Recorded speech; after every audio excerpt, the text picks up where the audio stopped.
Bon vendredi à tous ceux qui nous suivent depuis la région du Kadiogo, ancienne région du centre, dont le chef-lieu est justement Ouagadougou. Alors, mesdames et messieurs, bonjour encore et bienvenue à ce nouveau numéro de l'émission Bonjour le Faso. Nous sommes ravis de vous retrouver cette fois-ci pour l'aventure et c'est le dernier numéro de la semaine. Merci de votre fidélité. Et cette semaine, vous le savez, nous sommes installés à Bangrouego pour vous faire découvrir ce parc urbain-là. Aujourd'hui, nous allons vous proposer donc les témoignages de ceux que nous avons rencontrés sur place, des visiteurs qui étaient là avec leurs enfants, d'autres seuls, pour notamment découvrir que ce soit le zoo, le musée, les plantes, la végétation de Bangrouego. On vous proposera leurs témoignages tout à l'heure. Et ce matin, nous aurons également la revue de presse dans un instant. Et dans la rubrique invité du jour, nous parlerons agriculture avec M. Hassan Sam. Ça sera également dans un instant et plus tard on parlera sécurité routière et aujourd'hui on va vous dire qui est habilité sur la route à réglementer la circulation. Voilà, merci de votre fidélité, merci d'être avec nous. L'aventure démarre tout de suite. Et maintenant est direction Bangrouego, le parc urbain Bangrouego, sinon donc Bangrouego à Morée, qui signifie en français la forêt du savoir, le lieu du savoir, la forêt surtout du savoir. Et cette semaine, nous décidons de vous faire découvrir cette forêt du savoir-là à travers notre rubrique à la découverte d'eux. Et on vous invite aujourd'hui à écouter des visiteurs. On les écoute au micro de Joël Compaoré. Ils sont en vacances pour éviter qu'ils regardent tout le temps la télé. Et on me pose tout le temps les questions. Maman, il n'y a pas un endroit au Burkina où on peut aller voir les animaux? J'ai dit si, ils sont venus. Ils ont vu l'hippopotame. Vous avez vu quoi d'autre? Les autruches, les serpents, les pigeons. Et des perroquets. Et des singes. Je peux dire qu'il y a des animaux que nous on voyait quand on était enfant et que malheureusement peut-être eux vont voir certains et leurs petits frères ne verront pas ces types à vue d'œil. Sûrement à la télé, ils vont prendre ça à la télé, dans les livres et tout. Et avec le guide, on apprend beaucoup plus. Si chaque parent pouvait faire l'effort de venir avec son enfant, on va beaucoup apprendre. Je suis venu à Bangrouego, c'est pour passer un bon moment. Je pense que c'est un cadre propice pour passer des moments spéciaux, visiter le zoo, voilà, faire du sport.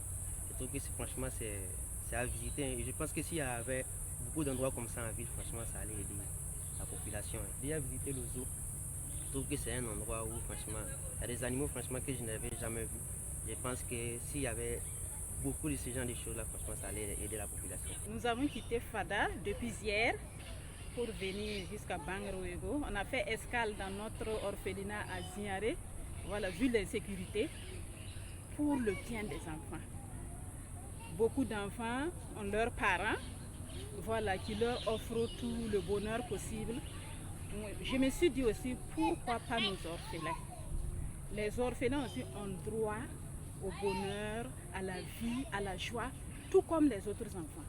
Nous ne pouvons pas remplacer leur mère, mais ce que nous pouvons leur offrir, nous allons les leur offrir. Et c'est ça qui nous a amenés à quitter Fada à 220 km avec ses enfants pour leur offrir ne serait-ce que peu ce bonheur que goûtent les autres enfants burkinabés.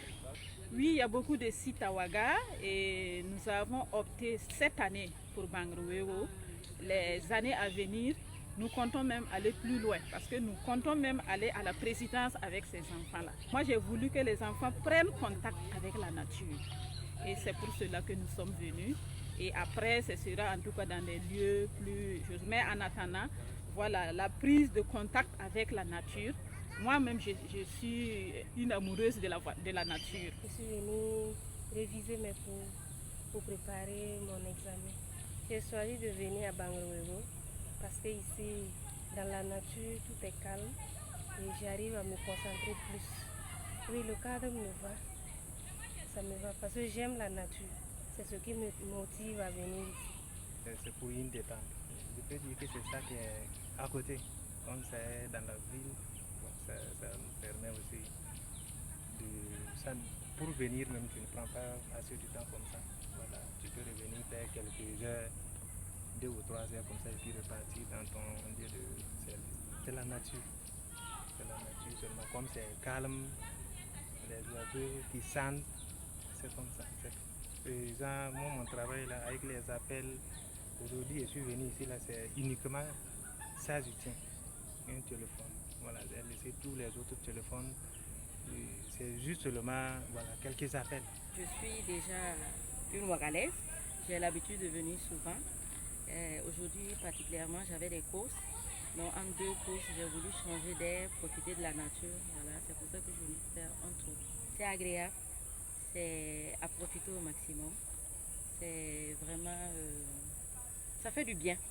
Donc, la nature autour, c'est la vie. Donc, on ne peut que apprécier parce qu'on passe de bons moments. C'est un espace de détente et de découverte aussi. Alors, on apprend à connaître les arbres, les plantes. Et il y a des arbres fruitiers même ici. Donc, c'est toujours agréable de venir ici. Oui, avec mon fils, on a beaucoup apprécié. C'est important pour eux. Aujourd'hui, les enfants sont curieux. Ils veulent voir les choses. Donc, c'est bien de voir dans les livres, mais pouvoir les voir en réalité, c'est plus enthousiasme pour eux et puis c'est plus éducatif. En tout cas, j'invite beaucoup les jeunes, surtout de ma génération, à visiter ces gens-là parcs pour le sport, pour toute autre chose, quoi. Parce que je pense qu'il y a un endroit à côté où on joue au ballon. Je pense que ici, les jeunes là-bas, franchement, ils vont bien s'amuser. Je les invite vraiment à ne même pas hésiter parce que les enfants aiment ça. Les enfants aiment les sorties, les détentes, ça leur fait du bien. Ça fait partie de leur éducation. Voilà, ça fait partie de leur éducation, de l'instruction. Donc je me dis, il faut vraiment sortir avec les... N'hésitez même pas, ça fait du bien aux enfants. C'est ce que je peux dire. J'invite les autres élèves et étudiants à venir de temps en temps réviser ici, voire même passer des journées de méditation dans la nature et surtout à préserver la nature propre sans salir le coin. J'invite les parents de profiter des vacances pour faire visiter les enfants. C'est bien, c'est un cadre éducatif, c'est la nature, ça fait également du bien. Donc il faut profiter au maximum, même aux parents ça va faire du bien. Ce matin, nous recevons le directeur de l'information du Savane Média, Elhadj Osmel Arabo. Bonjour et bienvenue. Bonjour, merci Abzeta. Bonjour à vous toutes, bonjour à vous tous. Citoyens, pour commencer, le quotidien d'État affiche à sa une ce matin, culture de l'ananas dans le Guirikoum. Entendez l'ancienne région des Hauts-Bassins, du mythe à la réalité à Matourkoum. Programme d'appui au développement des initiatives culturelles. Le ministère en charge de la culture et la coopération suisse signe un partenariat de 2 milliards de francs CFA. Situation économique du Burkina, la croissance passe de 3% en 2023 à 4,9% en 2024. Lutte contre l'insalubrité à Ouagadougou, la police municipale s'attaque au lavage illégal d'engins sur la voie publique. Dans Chronique, on retient le titre « Violence faite aux hommes », point d'interrogation. Rayonnement de la Confédération de l'AES à l'international, le Burkina Faso et le Niger élus au conseil de la FAO. L'Express du Faso, qui nous vient tout droit de Bobo du Lasso, route nationale 10, Bobo, Dédougou, le calvaire des riverains. Dans la rubrique Autant le dire, comme des écoliers en faute face à Donald Trump. Centrale d'achat des médicaments vétérinaires, des journalistes en immersion au sein de la société. Vrai ou faux, des bobolets vont manquer d'eau. La police municipale s'attaque au lavage illégal d'engins à Ouaga. Étalon Banou Diawara met un terme à sa carrière. Et puis escroquerie via Queenet, 9 prévenus risquent de lourdes peines. Numérologie, avec quel numéro doit-on s'associer pour être heureux? C'est allié à la une de l'Express du Faso. Passons au journal Le Quotidien. Le général Célestin Simporé au FDS et VDP. Nous devons poursuivre et augmenter l'intensité des combats. Maladie silencieuse, Dr Moumini Niaoné avertit sur les risques d'AVC. AES, le Burkina, le Mali et le Niger créent la Cour pénale et des droits humains du Sahel. Douane du Burkina Faso, les commissionnaires en douane invités à un engagement fort. Passons à aujourd'hui au Faso, rayonnement de la Confédération de l'AES à l'international, le Burkina Faso et le Niger élus au conseil de la FAO. amélioration des conditions des travailleurs domestiques, un décret en gestation. Signature d'un modus vivendi UPC 3R en RCA, enfin la paix dans l'ex-Ubangui Chari. C'est une question. Et puis présidentielle 2025 en Côte d'Ivoire, Damabik Togo, sur du oui de Ouattara, mais se dit prêt au cas où. Dans les news du VSD, 20 800 candidatures pour 1000 places au stage d'initiation professionnelle. Justice, cohésion et engagement sous les drapeaux. Faso 7 minutes.bf offre 5 tonnes de ciment du sable à Faso Membo.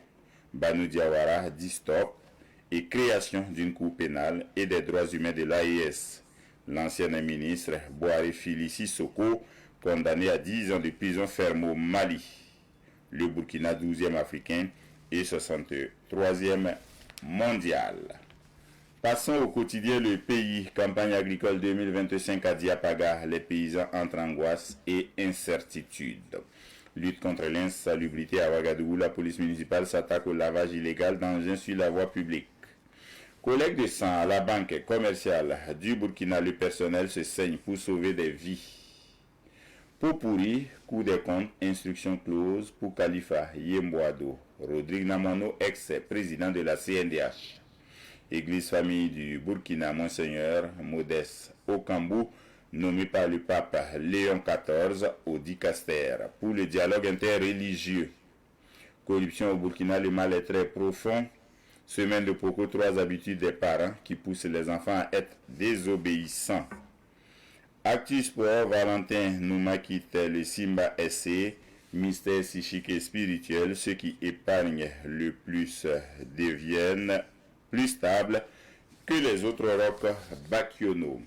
Et puis terminons avec l'observateur Palga Média. C'est Ali dans une lettre pour l'AI à la page 6. Romari Ouedraogo, nouveau président de l'UCAP Burkina. 5 présidents africains reçus par Trump. Un seul mot. Pathétique. Une lettre pour l'AI, emballage plastique. C'est parti pour le recyclage de nos habitudes. Le drapeau burkinabé flotte sur le Kilimanjaro. Piraterie d'œuvres littéraires, Draman Konaté aux trousses des faussaires. Montée trimestrielle des couleurs des FDS, le ministre de la Défense appelle à l'intensification des opérations. Langue, langage numérique, intelligence artificielle, des chercheurs cogitent sur l'avenir de l'éducation en Afrique. Et dernier titre, mondial des clubs, les princes du parc est bientôt roi du monde.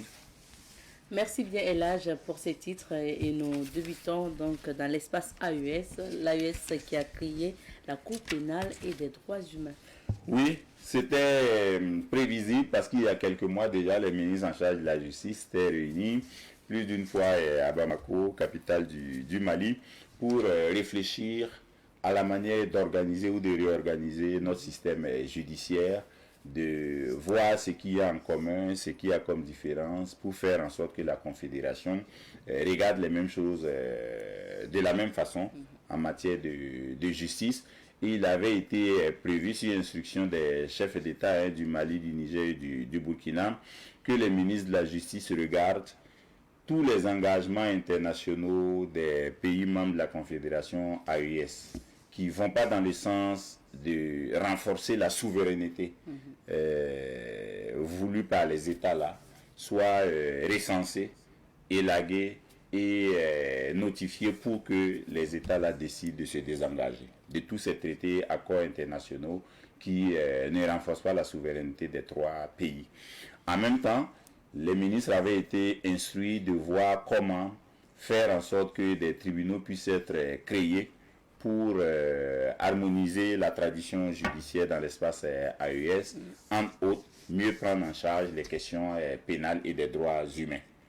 Et vous aurez remarqué que quand le Burkina Faso, il y a à peine quelques semaines, a pris sur lui de réorganiser sa justice à travers la révision du code de procédure pénale, le Burkina avait déjà commencé à acter ce fait-là que on ne pourrait plus extrader un national, par exemple, à l'étranger pour être jugé que les juridictions du Burkina allaient prendre en charge l'ensemble des problèmes judiciaires, juridictionnels, même quand une faute est commise à l'étranger par un Burkinabé, une fois qu'il regagne la patrie, c'est le Burkina qui allait le juger. Donc autant de choses qui permettaient de savoir que dans le tuyau, il y avait une telle juridiction qui était prévue. Donc finalement, ces choses faites, la Cour pénale et des droits humains de l'espace confédéral AUS naît à partir de la réunion des ministres de la Justice, et ça veut dire que dans l'espace AUS, on pourrait maintenant juger les citoyens sur des questions pénales et de droits humains indifféremment au Mali, au Niger et au Burkina Faso. C'est une avancée, même si ça nous dit que dans les semaines, les mois à venir, le Burkina, le Mali et le Niger vont se désengager de leurs engagements internationaux qui ne permettent pas de mettre en œuvre cette décision de création de la Cour pénale et des droits humains de l'espace AES. Bon, ça veut dire aussi que les uns et les autres doivent être réglo, corrects, ils ne doivent pas s'exposer à des infractions, ils ne doivent pas prêter le flanc, ils ne doivent pas être auteurs de crimes qui les traînent devant les juridictions pénales de l'espace confédéral AES. Deuxième actualité, de retour au Burkina, on parle du taux de croissance du Burkina. Oui, Citoyen affiche ce matin, situation économique du Burkina. La croissance passe de 3% en 2023 à 4,9% en 2024. Voilà, parce que vous savez qu'on fait le bilan et on évalue et on consolide le taux de croissance économique à N+1. C'est-à-dire qu'il faut laisser l'année totalement s'achever, l'exercice s'écouler avant de faire les calculs. Donc quand on a fait les calculs de 2023, on était à 3%.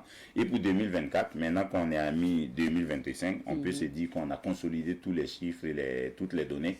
Et on peut tabler sur 4,9% comme Citoyen affiche ce matin. Bon, il y a un environnement économique qui s'améliore progressivement avec le recul du terrorisme et de l'insécurité, avec beaucoup de déplacés qui ont pu regagner leur terroir d'origine, et avec les initiatives présidentielles et gouvernementales qui vont dans le sens de l'industrialisation du pays. On peut imaginer que le taux de croissance économique s'accroisse, augmente. Et quand on regarde aussi même l'offensive agricole, vous savez que notre taux de croissance économique a toujours été fortement influencé par les résultats de la campagne agricole. Et cette fois-ci, vous aurez remarqué que l'État a beaucoup mis l'accent sur l'accompagnement du monde rural en intrants agricoles. Vous vous souviendrez que pour la campagne agricole 2024-2025, c'était 77 milliards d'intrants agricoles et de matériel agricole qui avaient été donnés aux paysans. Ça peut donner ce résultat pour 2024. Maintenant, pour 2025-2026, vous avez vu à Bobo-Dioulasso, le chef de l'État a donné du matériel et des intrants agricoles à hauteur de 104 milliards de francs CFA. Donc, on imagine que ça va encore positivement influencer le taux de croissance économique de 2025, l'année dans laquelle on est. Bon. Et on imagine que les autres initiatives qui sont en cours, les VDP agricoles qui sont en formation et qui vont tout de suite passer de la théorie à la pratique, vont aider à booster le niveau de la production agricole et donc permettre encore de passer à un taux de croissance plus élevé. On ne parle même pas de ce qu'on a pu faire ces dernières années-là dans les ressources naturelles comme l'or. À partir du moment où le gouvernement a décidé de remettre dans l'escarcelle de l'État plusieurs sociétés minières, ça veut dire qu'on va produire nous-mêmes beaucoup d'or, qu'on va mettre en réserve pour une partie et qu'on va revendre pour une autre. Ça va encore permettre de booster le niveau de croissance économique. Et on termine cette revue par l'international. Oui, ce que Donald Trump a fait, ça finit aujourd'hui, ce qu'ils ont appelé mini-sommet, je ne sais pas si ça en est vraiment. Qu'est-ce qui se passe? Le président Donald Trump, à la surprise générale et à la surprise même des invités, parce que c'est ce que les correspondants des médias qui sont à Washington disent, c'est en l'espace d'une semaine que les 5 présidents ont été invités, le Mauritanien Ghazouani, le Bissau-Guinéen Ambalo, le Gabonais Nguema Oligui Nguema le Sénégalais Faye et puis le Libérien Boakai. Bon, c'est en l'espace d'une semaine qu'ils ont été invités. Ça fait dire qu'ils n'ont même pas eu le temps de la préparation pour savoir comment aller défendre leur dossier, éventuellement négocier ou discuter avec Donald Trump pour avoir des partenariats et des contrats gagnant-gagnant. Voilà. C'est à la surprise générale donc que la rencontre a été annoncée, et c'est à la surprise générale aussi qu'elle se tient. 9-11, ça finit aujourd'hui. Mais déjà le 9, dans ce qu'on a vu en direct, où Donald Trump a assis ses interlocuteurs en face de lui, avec la presse en face de lui et ses interlocuteurs de dos par rapport à la presse, bon, à qui il a demandé de se présenter, de présenter chacun son pays. Bon, on imagine déjà dans quel je vais dire, esprit peut-être. Esprit, oui, et même peut-être dans quel inconfort il a mis ses invités. Bon, parce qu'on a vu le président mauritanien Mohamed Ould Ghazouani balbutier, présenter son pays, la Mauritanie, comme un petit pays de 5 millions d'habitants, un petit pays au niveau de l'influence internationale, un petit pays patati patata, mais un grand pays du fait de son positionnement géographique et de ses ressources naturelles. Bon, on pense qu'il aurait dû mieux présenter la Mauritanie. Voilà, parce que quand vous partez en disant que votre pays est petit, déjà il y a un complexe d'infériorité qui fait que vous ne pouvez pas négocier gros. Voilà, on a vu aussi des présidents comme Diomaye Faye qui ont présenté Donald Trump comme un super champion de la paix. Voilà, et de golf aussi. Voilà, il est double champion de paix et de golf. Voilà, à qui il a jeté des fleurs. Il a dit qu'il a ramené la paix dans plusieurs parties du monde et qu'il souhaite que la paix soit ramenée aussi en Libye, au Soudan et au Sahel grâce à Trump. Bon, on ne sait pas comment il va faire. Mais il a demandé à Trump de faire un hôtel à Dakar à 6 heures de Washington pour jouer du golf à Dakar. Mais il a présenté 2 autres projets, un projet numérique et puis un autre projet gazier pétrolier, parce qu'il a dit que le Sénégal a découvert du gaz et du pétrole grâce à une société américaine. Et ça devrait permettre de renforcer la coopération entre les États-Unis et le Sénégal. Bon, pour les autres, peut-être le Gabonais, Oligui Nguema et le Bissau-Guinéen, Oumarou Sissoko Ambalo, bon, j'ai moins entendu leurs propos. Et pour Boakai, le Libérien, le président Joseph Boakai, qui a à peu près le même âge que Donald Trump, 119 ans, bon, Donald Trump lui a dit, ah, mais vous parlez très bien anglais, on ne sait pas où vous avez appris cet anglais-là, et où vous avez étudié. Et puis il a dit qu'il a étudié au Libéria.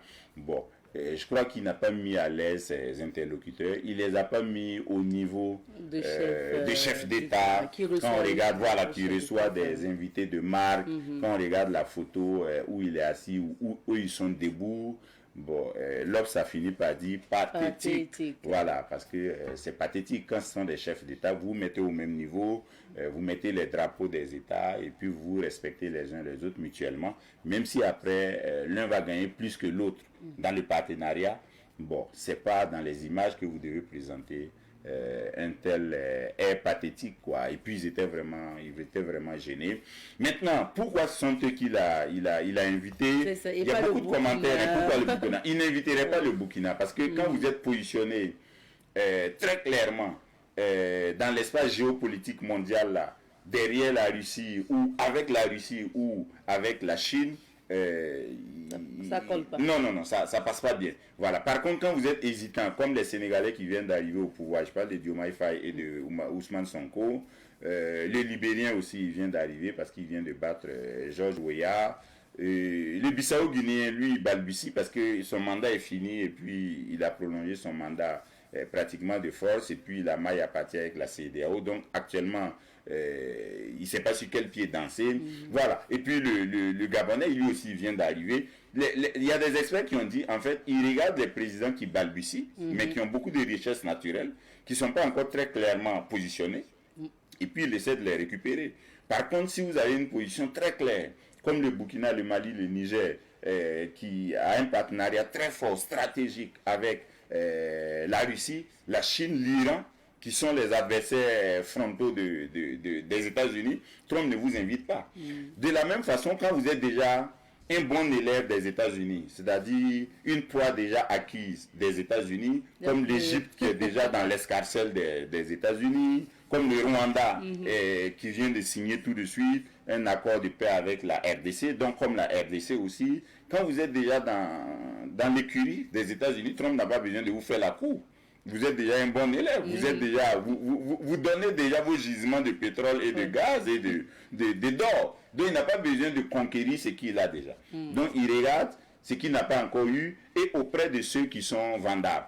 Et puis il va les chercher. Je crois que ces 5-là, ce sont les nouveaux bons clients de l'Afrique que Trump a acheté à bon prix, qui va terminer aujourd'hui. Est-ce que c'était une rencontre d'aller dire venez chez moi, j'ai ceci? C'est ce que les présidents ont fait. Tous les 5 présidents ont dit venez chez nous, venez avec vos investisseurs, venez prendre ce qu'il y a à prendre parce qu'il y en a beaucoup. Alors que je pense que l'Afrique doit sortir de cet esprit. Les États-Unis ont des réserves de pétrole qui ne sont pas exploitées. Les États-Unis ont beaucoup de gisements et beaucoup de ressources naturelles qui ne sont pas touchées, qui sont gardées pour les générations futures. Nous, on ne doit pas dire aux gens venez puiser tout ce qu'il y a. Ce sont des ressources tarissables.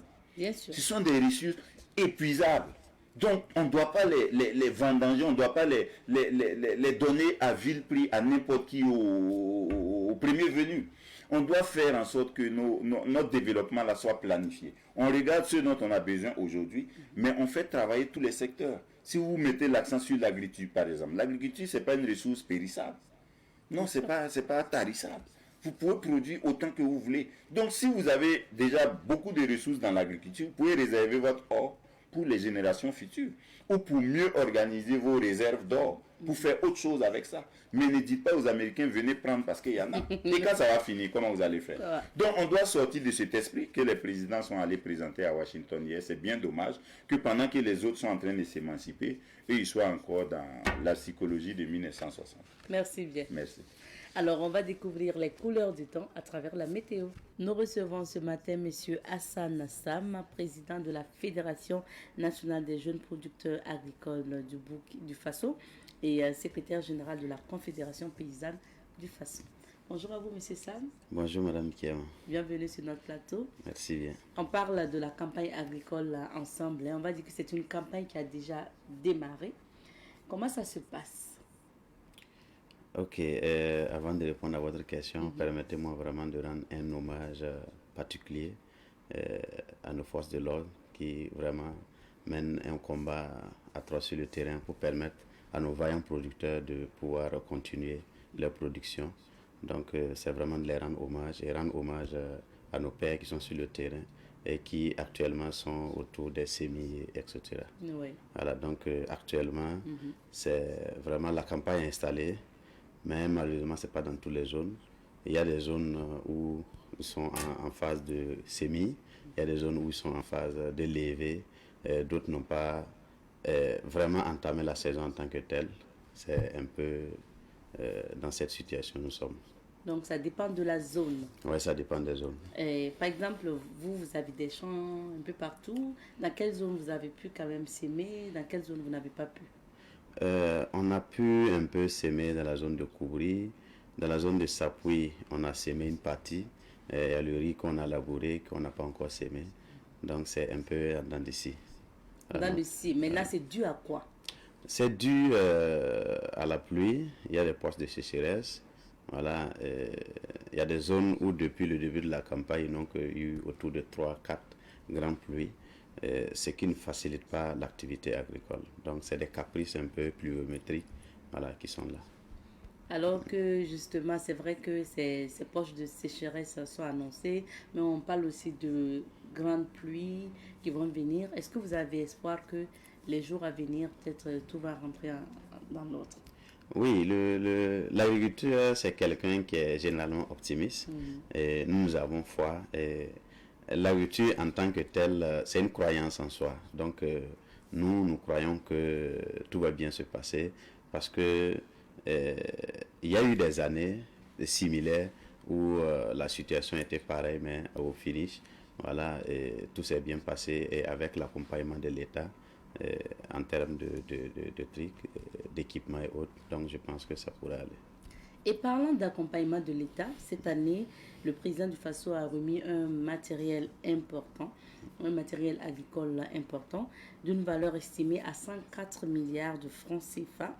Comment vous avez accueilli cette remise de matériel? C'était à Bobo-Dioulasso le 22 mai dernier. En toute sincérité, nous avons félicité l'acte qui a été posé et ça n'a pas été, c'est pas une première. L'année passée, l'État a fait consenti des efforts et cette année aussi, ils ont augmenté la cagnotte malgré la situation sécuritaire qui persiste.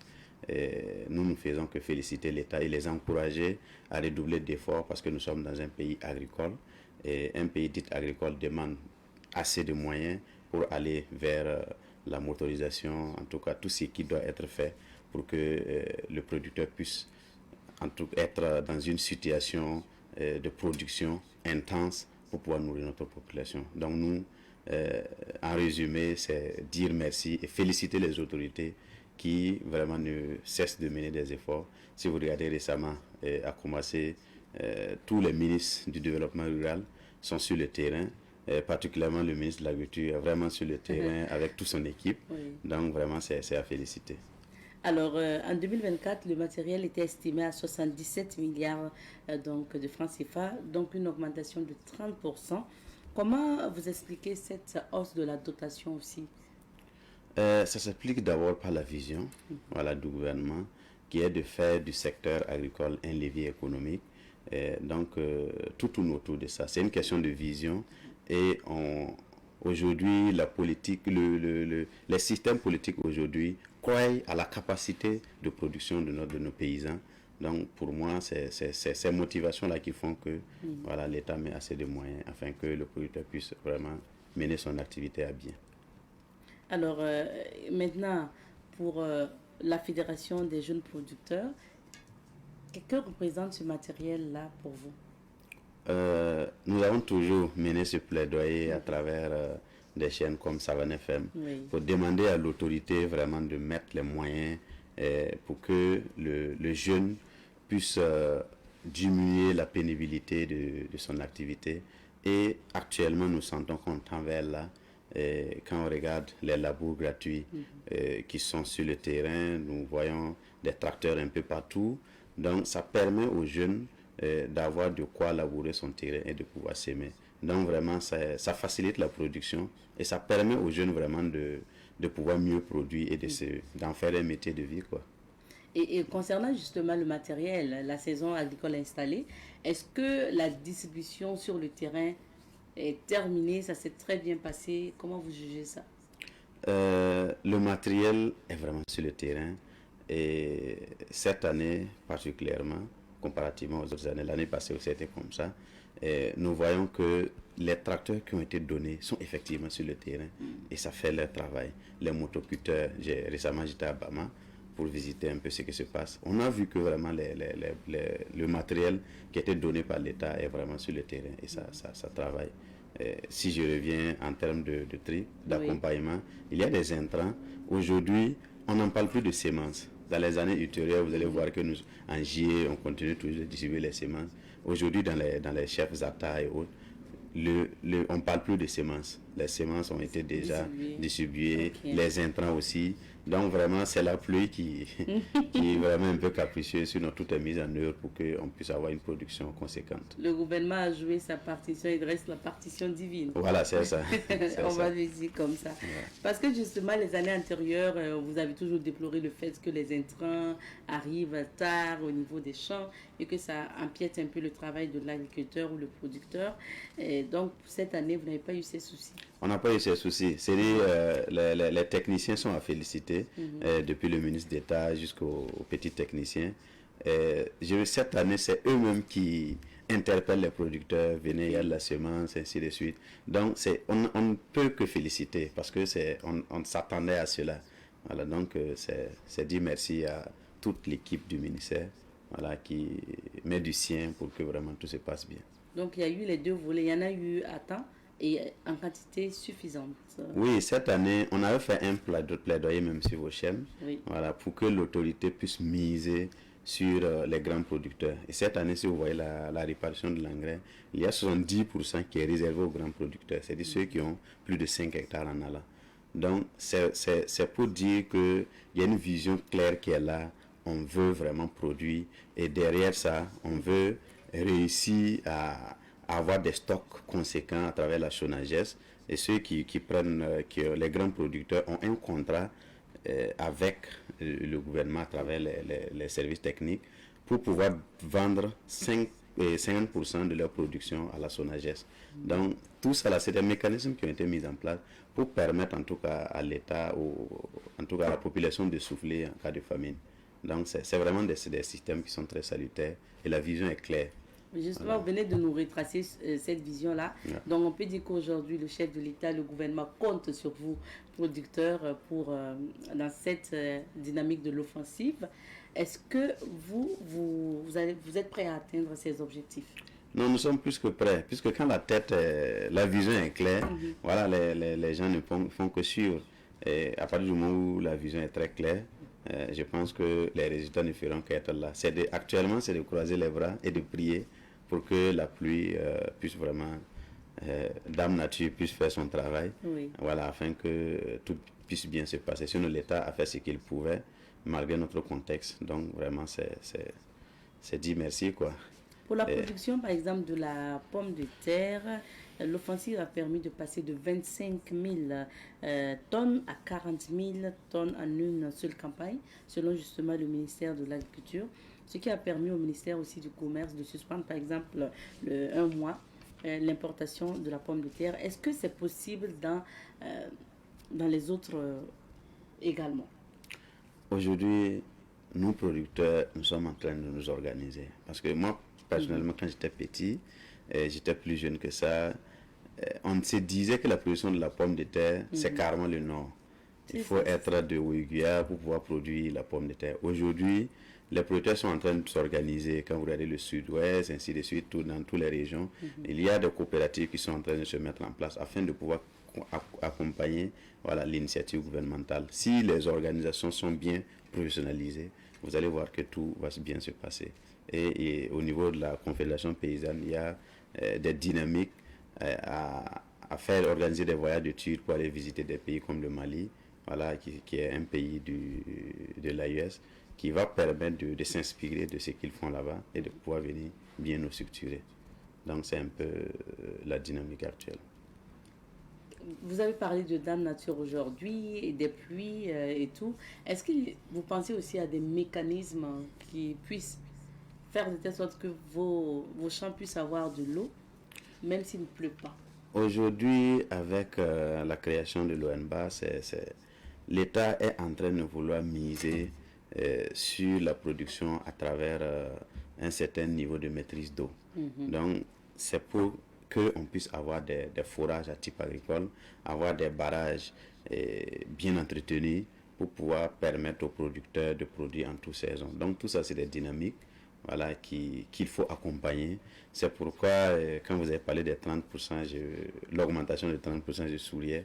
Il faut qu'on arrive à ce que le budget national, on puisse quand même avoir autour de 30% qui serait alloué au secteur agricole. Parce que tout qu'on fait aujourd'hui, si on a faim, on ne peut pas évoluer. Donc, c'est d'accompagner ce secteur-là afin qu'on puisse vraiment avoir de la production conséquente et pourquoi pas exporter dans les années à venir. Et quel est votre appel à l'endroit des jeunes producteurs parce que vous êtes en pleine campagne agricole? Pour moi, l'appel que j'ai à lancer, parce qu'aujourd'hui, toutes les garanties ont été données par l'État à travers, récemment, on vient de lancer l'assurance indicielle qui est vraiment portée par une des directions du ministère. Tout ça, là, c'est des mécanismes qu'on met en place pour pouvoir accompagner les jeunes producteurs. Parce que quand on regarde au niveau des banques, les jeunes ont des difficultés à avoir de l'accompagnement parce qu'on s'est dit que le secteur agricole est très risqué. Donc, à partir du moment où l'État met les moyens nécessaires pour permettre aux jeunes de produire dans les bonnes conditions, il faut que les jeunes aussi puissent rentrer dans ce dynamisme-là pour pouvoir, en tout cas, être des vrais entrepreneurs agricoles. C'est vrai, et à côté, il y a des difficultés qu'il ne faut pas occulter. Il faut pas dire aux jeunes que non, vraiment c'est l'Eldorado. Voilà, il y a des contraintes, mais c'est de se former et se former et de se former. Voilà. Aujourd'hui, surtout quand on parle d'entrepreneurs agricoles maintenant, ça veut dire que l'agriculture, c'est un autre niveau, ce n'est plus l'agriculture d'avant. Parce que si vous demandez à un jeune d'aller entreprendre dans le domaine de l'agriculture, certains peuvent voir ça un peu rabaissant ou après surtout des études. Mais c'est bien aussi de rappeler qu'aujourd'hui, ce sont même des experts qui peuvent donc entretenir des champs et en disposer. Oui, aujourd'hui, avec l'agriculture, il faut un certain niveau de compétence, un niveau d'investissement, et les investissements doivent être structurés. Et partant de là, vous voyez que un novice ne peut plus réussir dans l'agriculture parce que dans le passé, on s'aimait et on comptait sur Dame Nature. Aujourd'hui, quand vous prenez rien que le maïs, elle est tellement capricieuse. Ah oui. Voilà, il y a certaines maladies qui sont développées. Donc, il faut que le jeune arrive à avoir un certain niveau de compétence et un niveau d'investissement. Donc, la formation. Voilà, aujourd'hui, l'agriculture, c'est plus un métier où il faut aller pour aller. Il faut vraiment se former et avoir de l'investissement. Donc, c'est dire que dans le passé, l'agriculteur était quelqu'un qui était un peu négligé et tout ça. Mais aujourd'hui, quand vous regardez au niveau de la société, l'agriculteur, c'est plus n'importe qui.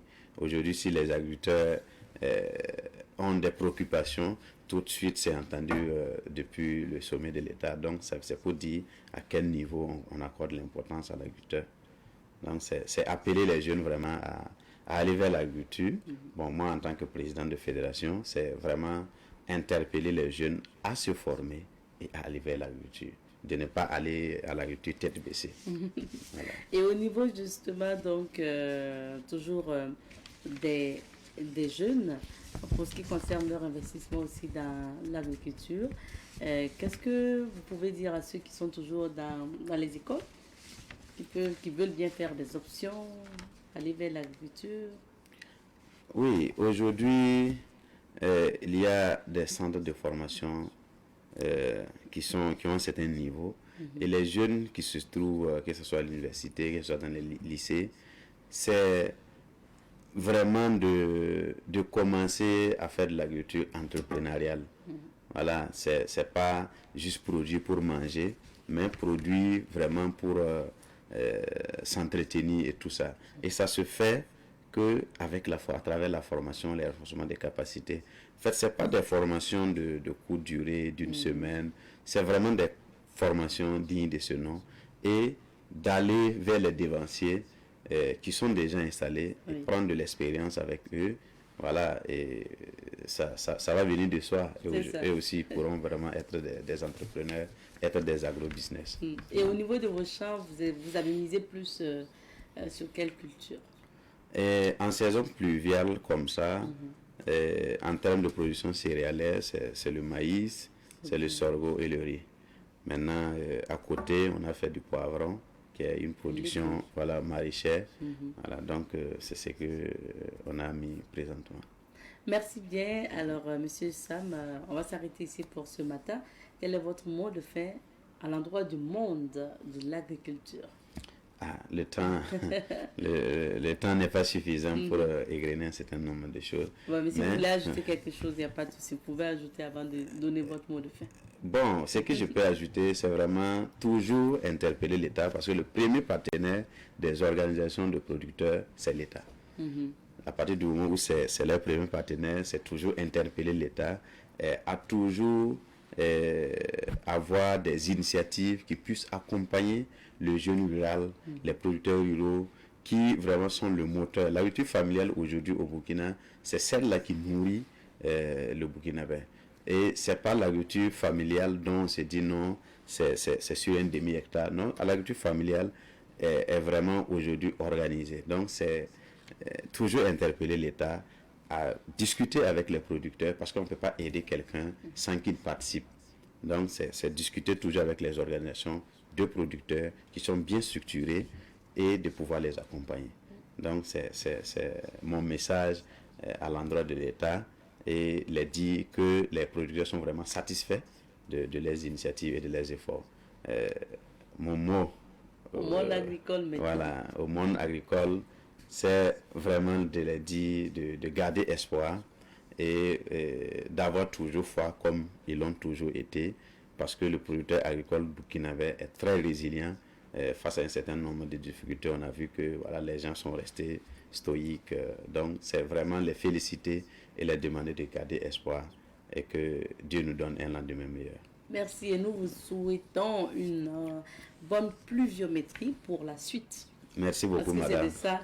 C'est vraiment la difficulté aujourd'hui et que vivement qu'on ait vraiment une bonne saison qui puisse accompagner toutes les différentes initiatives, que ce soit de l'environnement, que ce soit de l'agriculture. Vraiment que c'est la pluie le problème actuellement. Merci beaucoup. Je rappelle que M. Hassan Sam est le président de la Fédération nationale des jeunes producteurs agricoles du Faso. Il est par ailleurs secrétaire général de la Confédération paysanne du Faso. On va s'arrêter ici pour l'entretien d'aujourd'hui. On marque une petite pause et on revient pour la suite. Nous recevons ce matin M. Hippolyte Tapsoba, formateur à Victoire Auto-École. Bonjour M. Tapsoba. Bonjour Mme Nkema. Bienvenue. Et bonjour les téléspectateurs qui nous écoutent actuellement. Aujourd'hui, on a décidé de parler des agents chargés de réglementer la circulation routière. Oui. Pourquoi c'est important d'en parler? Oui, c'est exact parce que bon nombre des usagers ne savent pas, ne connaissent pas le langage que donnent les policiers sur la route. Alors, sur nos routes, les agents chargés de régler la circulation en cas d'obstacle sur la chaussée et aux intersections permettent de rendre plus fluide la circulation routière. C'est-à-dire que là où sont les agents qui règlent la circulation est plus fluide là-bas et il y a moins d'obstacles. Okay. Alors, cette réglementation donc s'appelle la super signalisation. C'est-à-dire que la super signalisation. Okay. C'est pour dire que les signes que font l'agent priment sur tous les autres panneaux réglementant la circulation. D'accord. Ouais, même si c'est un feu rouge et que l'agent dit de passer, vous passez parce que en vous disant de passer, il a pris toutes les précautions nécessaires de manière à ce qu'il n'y ait pas d'accident. Donc, vous passez sans crainte. Donc, là où se trouve l'agent, vraiment, la circulation est très fluide. D'accord. Donc, si l'agent est là, on l'appelle c'est la super signalisation. La super signalisation. On suit ce que l'agent dit. Exactement. Donc, même s'il y a un feu tricolore ou s'il y a un panneau de stop, on suit ce qu'il dit. Oui, d'accord. Alors, quels sont justement les agents chargés officiellement de réglementer la circulation? Bon, nous avons la direction chargée de la circulation routière de la police nationale. Ok. Ensuite, nous avons la police municipale. Nous avons également les VADS.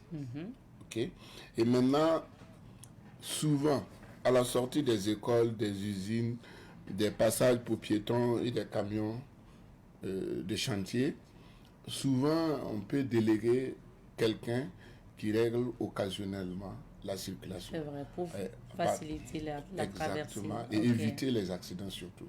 Donc, quelle qu'en soit la personne qui règle la circulation, nous devions être capables de l'obéir, de suivre ses instructions de manière à ce qu'il n'y ait pas d'accident. J'espère que pour les volontaires, oui. Les volontaires, pas les volontaires adjoints de sécurité. Hein. Non, je veux parler des volontaires, par exemple, s'il n'y a pas de feu spontané. Voilà, c'est le mot. Les volontaires spontanés qui décident de réglementer la circulation parce qu'il n'y a pas de policier, il n'y a pas le VADS, il n'y a pas le feu. Donc, est-ce que c'est normal? Oui, souvent, il y a beaucoup d'intersections où il n'y a pas de panneau. Non seulement il n'y a pas de panneau, ou bien que les feux sont en panne. C'est ça. Et la circulation devient confuse. Effectivement. Donc, en ce moment, s'il y a quelqu'un qui peut essayer de mettre de l'ordre, ça peut aider. Bon, maintenant, la logique aurait voulu que cette personne-là ait quand même soit initiée, quoi. De manière à ce qu'il ne crée pas un désordre. Voilà. Parce qu'on voit souvent les vendeurs du Kleenex. Voilà, exactement. Donc, après, quand il y a une situation confuse comme ça, monter sur les guéridons donc, de la police pour notamment réglementer, ça aide surtout si la personne maîtrise un peu. Voilà. Maintenant, quels sont les endroits où les agents doivent être pour réglementer la circulation? Alors, le policier ou l'agent réglementant la circulation doit être au centre de l'intersection si l'intersection est large. Si par exemple c'est assez large, permettant à deux véhicules de se contourner. C'est-à-dire que si chacun tourne à gauche, si les deux véhicules peuvent se contourner sans gêne, alors l'agent peut s'arrêter au milieu. Mais si nous savons également que nos routes sont très petites, il y a des carrefours où deux véhicules ne peuvent pas se contourner. Souvent même les véhicules tournent à l'indonésienne, c'est-à-dire chacun tourne devant l'autre. Ce n'est pas normal, mais ce n'est pas de leur faute non plus, parce que c'est l'état de la route qui les font tourner comme ça. Donc en ce moment, il serait risqué que le policier soit au milieu. Donc l'agent peut s'arrêter dans les angles, mais lui seul ne peut pas faire le travail. Quand c'est dans les angles... Dans les angles, regardez l'image avec nous. Est-ce que ça c'est au milieu de la voie, hein? Ouais, lui il est dans les angles, voilà, c'est ça. S'il est dans les angles, bon, alors son bras droit s'occupe de la voie de droite et le bras gauche s'occupe de la voie de gauche. Et voilà, et quel qu'en soit là où il est, on doit le respecter. Je sais que dans les pays limitrophes, il y a des pays où il n'y a qu'un seul policier qui règle la circulation. Mais personne n'a le droit de passer, de l'offenser, je veux dire. Voilà, personne n'a le droit de l'offenser. Voilà, tout le monde respecte à la lettre ce qu'il dit. Oui. Voilà. Ici, là, vous allez voir des gens oser même voir si le policier a sa moto à côté ou pas. C'est ça. Et puis désobéir. C'est exact. Et il se plaint que les policiers se mettent derrière les arbres. C'est normal. Ils n'ont qu'à être derrière les arbres parce que on ne doit pas chercher là où se trouve le policier pour s'arrêter ou pour passer. Ce n'est pas normal. D'accord. Voilà. Okay. Vous avez dit que l'agent qui réglemente la circulation, il est à l'angle, mais ce n'est pas lui seul. Oui, il ne peut pas être seul. S'il est à l'angle, il faudrait que, bon, si c'est une intersection à quatre branches, il faut donc au moins deux policiers. Ouais, pour que chaque policier soit à un des angles. Voilà. Et quels sont maintenant les signaux de l'agent situé au centre de l'intersection? Ok. Alors, donc, si vous avez l'agent vu de face ou de dos... Il y a une image où on avait justement plusieurs agents ensemble. Peut-être qu'on va voir ça. Et puis vous allez nous expliquer l'agent vu de dos ou de face. C'est ce que nous on a pris. J'ai donné les images, mais je ne sais pas si... Oui, on verra ces images où il y a plusieurs agents vraiment alignés sur la même image. Voilà. On a au moins 5-6 personnes alignées avec les bras levés tantôt. C'est ça. Les bras, voilà. On y va. Alors, le premier, vu de face ou de dos, arrêt obligatoire. Et ça correspond au feu rouge. Donc, si l'agent est vu de face ou de dos, c'est un feu rouge, arrêt obligatoire pour tout le monde. Donc, si on le voit, il a tendu ses deux bras comme ça. Comme ça, oui. Comme le premier à gauche. La première image. Oui, à gauche. On s'arrête, que ce soit qu'on le voit devant ou de derrière. Ok. On s'arrête. On s'arrête. Et ça correspond au feu rouge. Ok. Alors, l'agent vu de face, un bras levé, cela encore veut dire s'arrêter. C'est une position transitoire où tout le monde doit s'arrêter parce que le policier veut changer de position. Et quand il veut changer de position, il lève la main comme ça. Et tous ceux qui passaient doivent s'arrêter maintenant parce qu'il va changer de position. Alors, si l'agent est vu de profil comme le troisième, alors, autorisation de passer, ça équivaut au feu vert. Vu de face, un bras levé, s'arrêter là, ça équivaut au feu jaune fixe. Ça équivaut au feu jaune fixe. Maintenant, quand il est vu de profil, ça équivaut au feu vert.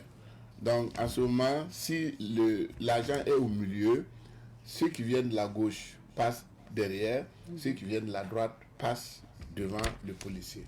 Voilà. Ensuite, si le policier fait descendre et fait mouvoir le bras droit ou gauche, alors cela veut dire prudence, ralentir. Ça équivaut au feu jaune clignotant. Au feu jaune donc faire mouvoir, vous avez fait cette image. Voilà, c'est ça. Vous avez fait cette image. Exactement. C'est ça, faire mouvoir. Oui, c'est ça. Donc en ce moment, ça équivaut à prudence, ralentir. Et ça correspond au feu jaune clignotant. C'est la même chose.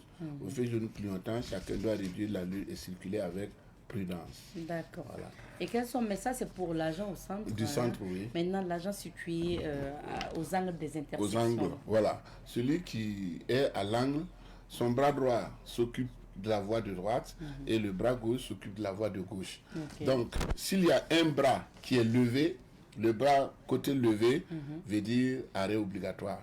Et côté baissé, passage libre. Après, inversement, il va encore changer de bras, tendre le bras droit et baisser le bras gauche. En ce moment, ceux qui viennent de la gauche passent et ceux qui viennent de la droite doivent s'arrêter. Voilà. Voilà, en gros. Bon, souvent aussi, il arrive souvent que le policier indexe un usager. Il peut tendre la main à un usager. C'est pour dire à la personne s'arrêter. Voilà, ok. Ou bien aussi, il peut demander un seul sens de passer. Il peut demander un seul sens de passer. En ce moment, il tend les deux bras, mais il fait bouger un seul bras. Donc, en ce moment, il demande à ceux de la droite de passer. Inversement, il peut demander à ceux de la gauche éventuellement de passer. Voilà. Ce qu'on retient de cette leçon, c'est que si même si le feu marche, si le policier est là, on doit écouter du moins et regarder ce que le policier nous demande de faire. Oui, puisque j'ai dit que c'est pourquoi j'ai dit bien que c'est la super signalisation. Et oui, ils sont au-dessus de toutes les signalisations. Donc, on est obligé de conjuguer avec quoi. Voilà. Merci. Merci bien. En conclusion, qu'est-ce que vous pouvez rappeler aux téléspectateurs? Ok. Alors, en conclusion, passer à une intersection où le passage est réglementé par des agents, en tout cas, c'est la meilleure façon de traverser sans problème. Ensuite, c'est comme je l'ai dit, éviter surtout de chercher à voir le policier pour s'arrêter. Non, il faut éviter ça. Ça, c'est de l'incivisme à 150%. C'est vrai, c'est de l'incivisme à 150%, ce n'est pas normal. Qu'il n'était même pas arrêté au feu, il était sous l'arbre. Exactement. Souvent, ils disent que non, qu'il s'était caché derrière l'arbre. Non, ils ne l'ont pas vu.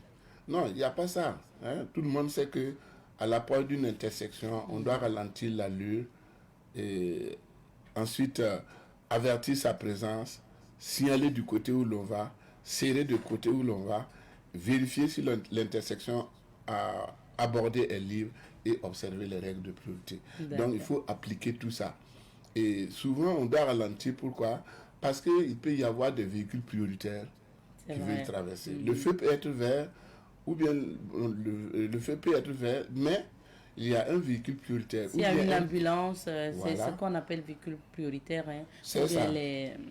La sécurité. Exactement, les véhicules prioritaires veulent passer. Ou bien un piéton qui a des difficultés de traverser rapidement l'intersection. Et si vous passez en vitesse, vous risquez de l'écraser et puis vous créez des problèmes. Sachez que toute personne qui cogne un piéton n'aura jamais raison. N'aura jamais raison. Donc, faisons de notre possible pour éviter de cogner les piétons. C'est pourquoi aux intersections, il faut toujours aller doucement. Sans oublier qu'en ville, la vitesse est limitée à 50. Quand on dit 50 là, ce n'est pas forcé de rouler à 50. Il y a des endroits où on doit aller moins vite que 50. Souvent même, il faut s'arrêter, reprendre la première vitesse pour pouvoir passer. Tout ça, c'est pour éviter les accidents. Donc, on doit rouler avec prudence.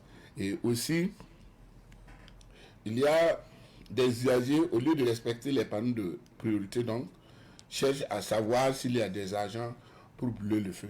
C'est pas normal. Bon, certains se prennent, ça on a déjà parlé, et le rond-point mobile, souvent, peut être décentré. Vous savez qu'actuellement, on pose des ronds-points de pneus là. Ça peut être des pneus, ça peut être ce qu'on appelle le bosque. Et il peut, au fur et à mesure que les gros camions en tournant les font bouger, c'est vrai. Voilà, ça les fait bouger et finalement, il n'est plus au centre. Donc, il est difficile de pouvoir le contourner. Donc, en ce moment-là, on peut essayer de tourner, mais tout en faisant attention à la circulation venant en sens inverse pour qu'il n'y ait pas d'accident. D'accord. Voilà. Merci beaucoup pour les conseils, M. Tapsoba, et on vous invite à la prudence. Merci. Et on a bien compris la leçon, donc respectez les agents de sécurité qui vous aident à traverser. Ce qui est bien avec notre police, c'est atypique, c'est que nous avons une police humaine, je Voilà, vais c'est dire, ça. qui Qui aide même Ouais, la c'est population ça. à traverser. Effectivement. Combien de fois on a vu un policier tirer la main d'un enfant, C'est ça, d'une pour femme traverser. ou d'une vieille personne. Exactement, Enfin, ça veut absolument. dire qu'ils sont humains avant tout, hein, et puis ils sont très sociaux également, avant d'être des agents de sécurité Ça, c'est vrai, et de c'est faire terrible. valoir la loi. Ouais. Merci beaucoup et merci à Merci. notre partenaire Victoire Auto-École de tous les vendredis Ok. d'être passé à cette émission. Et pour la suite, on marque une petite pause juste derrière. On parlera. Et merci à vous aussi. Merci beaucoup, papa. Merci. Allez, on marque la pause et on revient. Les rendez-vous du week-end, il est bien installé pour ces rendez-vous du week-end-là. Il s'agit de Honoré Onadja. Bonjour, Honoré. Bonjour à vous, bonjour à nos téléspectateurs et téléspectatrices en ce jour 28e vendredi de l'année 2025 et par ailleurs le 192e jour. Nous vous souhaitons un bon Juma Moubarak, que le bon Dieu dans son infinie bonté exauce nos différents vœux et qu'il nous permette tout un chacun de nous de semer cette graine de l'amour dans les cœurs des Burkinabés pour contribuer à un retour de la paix ici au Faso. Amin Ayarabi. Et nous débutons les rendez-vous du week-end avec la 3e édition de Mousso d'Or du Faso. Mousso d'Or du Faso, cette cérémonie voilà, qui récompense toutes ces femmes battantes, entreprenantes de Burkina Faso.